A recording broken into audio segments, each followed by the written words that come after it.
Bagaimana rasanya menciptakan sebuah puzzle? Lalu kamu sendiri tidak tahu cara menyelesaikannya. Kedengarannya seperti lelucon.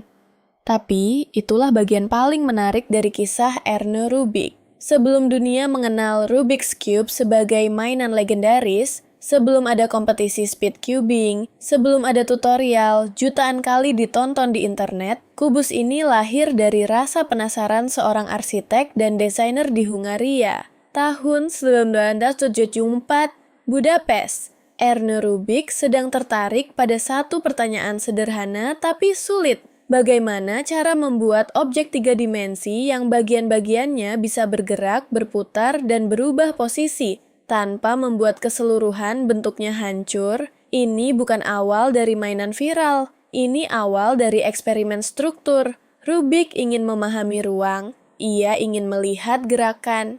Ia ingin membuat benda yang bisa menunjukkan bagaimana bagian-bagian kecil dalam satu sistem bisa bergerak secara independen, tetapi tetap menjadi satu kesatuan. Bayangkan sebuah kubus. Dari luar, bentuknya sederhana. 6 sisi, warna-warna berbeda, kotak-kotak kecil yang terlihat rapi. Tapi di dalamnya ada tantangan mekanik yang rumit. Setiap bagian harus bisa bergerak, setiap lapisan harus bisa diputar. Tapi semua bagian tetap harus terkunci dalam satu struktur. Jika terlalu longgar, kubus akan berantakan. Jika terlalu kaku, kubus tidak bisa diputar. Jika mekanismenya salah, ide itu gagal. Inilah yang membuat Rubik's Cube menarik bahkan sebelum menjadi puzzle.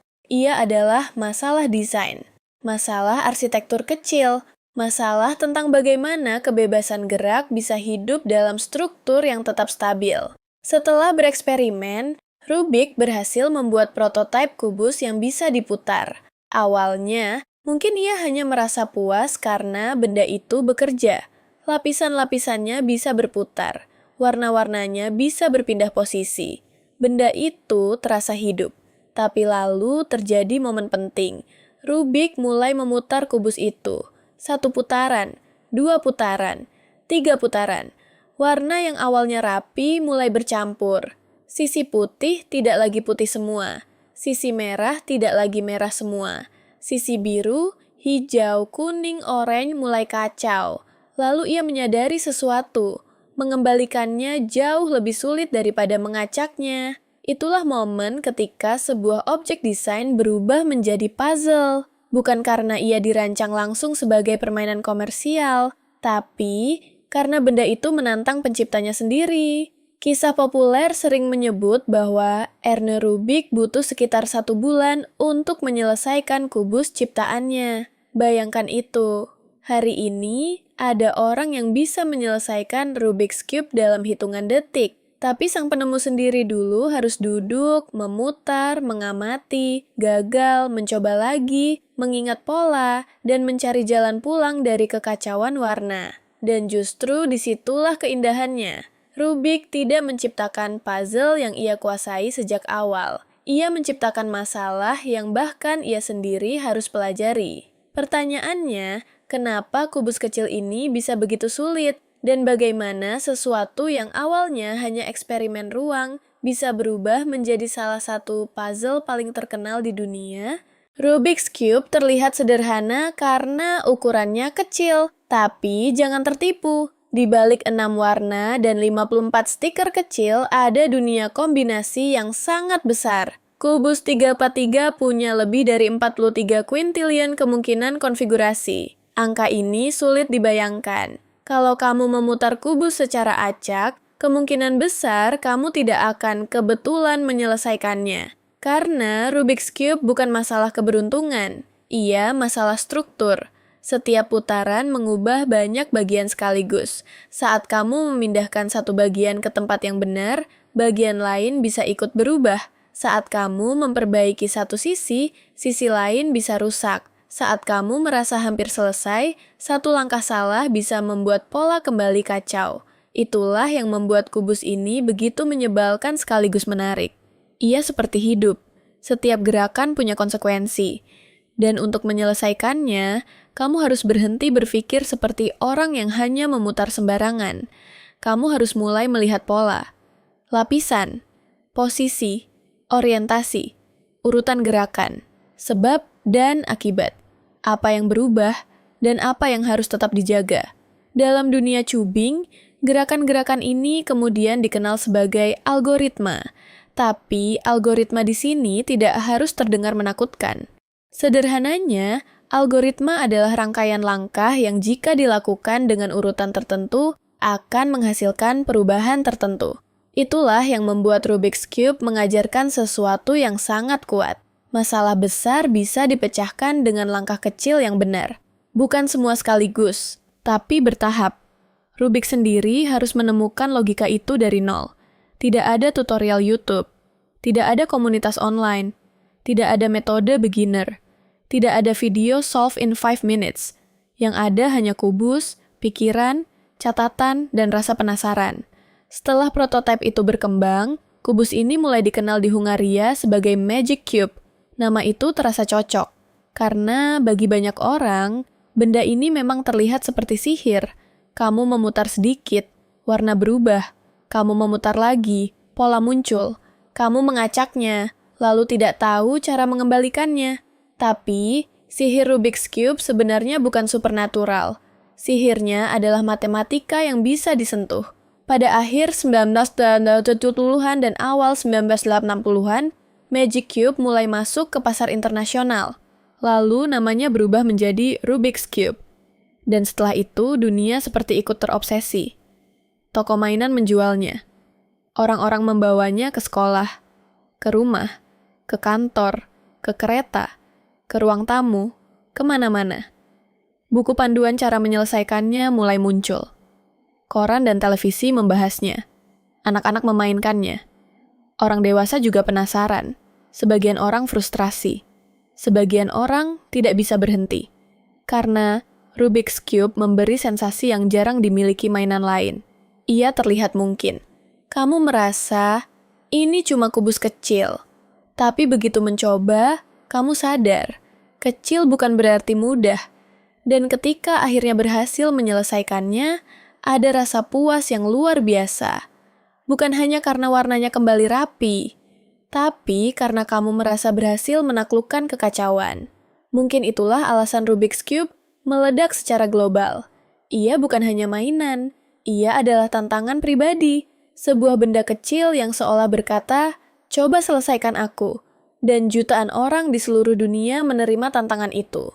Namun, kisah Rubik's Cube tidak berhenti di era 1980-an. Karena setelah dunia belajar menyelesaikannya, muncul pertanyaan baru. Seberapa cepat manusia bisa melakukannya? Setelah Rubik's Cube menjadi fenomena global, manusia melakukan hal yang selalu manusia lakukan ketika berhasil memahami sesuatu. Mereka mulai berkompetisi, bukan hanya bertanya apakah bisa diselesaikan atau tidak, tapi pertanyaan berubah menjadi seberapa cepat. Dari sinilah lahir dunia speedcubing. Kompetisi menyelesaikan Rubik's Cube secepat mungkin. Ada timer, ada teknik finger trick, ada algoritma panjang, ada latihan memori, ada metode khusus, ada komunitas global. Tangan para speedcuber bergerak sangat cepat sampai kadang sulit diikuti mata. Kubus berputar dalam hitungan detik, dan ini membuat kisah Rubik's Cube semakin ironis. Dulu, penemunya sendiri butuh waktu lama untuk memahami puzzle itu. Hari ini, generasi baru bisa menyelesaikannya dengan kecepatan yang hampir tidak masuk akal. Tapi, itu bukan berarti puzzle-nya kehilangan pesona. Justru sebaliknya. Rubik's Cube tetap hidup karena ia punya beberapa kekuatan unik. Pertama, ia universal. Kamu tidak perlu memahami bahasa tertentu untuk mengerti tujuannya. Warna berantakan, kembalikan sampai rapi, sederhana. Kedua, ia taktil. Di era digital, ketika banyak game hidup di layar, Rubik's Cube tetap bisa dipegang, diputar, dirasakan, didengar kliknya, dipegang di tangan. Ada kepuasan fisik ketika sebuah lapisan berputar mulus. Ketiga, ia punya kedalaman. Anak kecil bisa memainkannya. Pemula bisa belajar metode dasar. Pecinta matematika bisa melihat struktur grup. Speedcuber bisa menghafal ratusan algoritma. Guru bisa memakainya untuk mengajar problem solving. Desainer bisa melihatnya sebagai objek visual. dan orang biasa bisa menggunakannya sebagai latihan kesabaran. Inilah rahasia benda-benda ikonik, mudah dimulai, sulit dikuasai. Rubik's Cube juga bertahan karena internet. Dulu banyak orang menyerah karena tidak tahu caranya. Sekarang tutorial ada di mana-mana. Komunitas membagikan metode. Anak-anak belajar dari video. Kompetisi bisa ditonton online. Dan setiap generasi menemukan ulang kubus ini dengan caranya sendiri. Namun di balik semua angka, rekor, dan kompetisi, kisah Erno Rubik tetap menjadi pusatnya. Karena kisahnya mengajarkan sesuatu yang sangat manusiawi. Kadang, pencipta pun belum sepenuhnya memahami ciptaannya. Dan itu tidak apa-apa. Banyak ide besar lahir bukan karena seseorang sudah tahu semua jawabannya, tapi karena ia cukup penasaran untuk membuat pertanyaan yang bagus. Rubik membuat objek untuk memahami ruang. Lalu objek itu mengajarinya tentang masalah, urutan, kegagalan, dan solusi. Ia menciptakan sesuatu yang kemudian lebih besar daripada dirinya sendiri. Lebih besar daripada ruang kelas, lebih besar daripada Hungaria, lebih besar daripada generasi pertamanya. Rubik's Cube menjadi simbol bahwa kekacauan bisa punya struktur, bahwa solusi bisa ditemukan jika kita sabar membaca pola, bahwa masalah yang terlihat mustahil seringkali hanya belum dipahami langkah-langkahnya, dan bahwa kadang sesuatu yang paling sederhana secara bentuk bisa menjadi paling dalam secara makna. Sebuah kubus kecil, 6 warna, puluhan bagian, triliunan kemungkinan. Satu tujuan, membuat semuanya kembali selaras.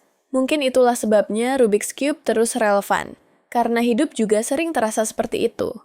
Kita memutar satu bagian lain berubah. Kita memperbaiki satu sisi lain ikut kacau.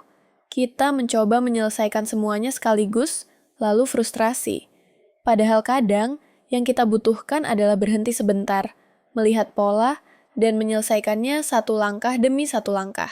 Jadi, apakah kamu pernah berhasil menyelesaikan Rubik's Cube? Atau sampai sekarang masih berantakan di rak rumah? Tulis pengalamanmu di komentar. Dan kalau kamu suka kisah penemuan, puzzle, sains, desain, dan ide kecil yang mengubah dunia, jangan lupa subscribe ke Inner Dataset. Karena kadang, benda yang membuat dunia berpikir dimulai dari satu orang yang juga bingung menyelesaikannya.